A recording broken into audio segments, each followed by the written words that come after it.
కుండలిని జాగరణం జీవితాన్నే మారుస్తుంది. ఈ దివ్యశక్తి అంతర్గత చైతన్యాన్ని మేల్కొలిపి ఆధ్యాత్మిక పరివర్తనకు దారితీస్తుంది.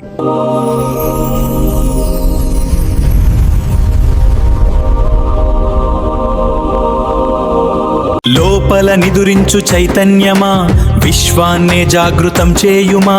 మూలాధారంలో శక్తి రగిలి, సహస్రారంలో జ్వాలై వెలిగి, ఆత్మజ్ఞానపు అనుభూతిని పొంది, మోక్ష మార్గాన పయనించి కుండలిని మేల్కొంటే ఏమవుతుంది?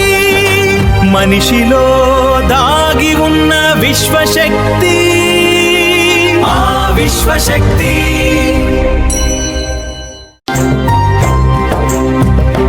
భూత భవిష్యత్ వర్తమానాలు నీ కంటి ముందే కదలాడు నిజాలు.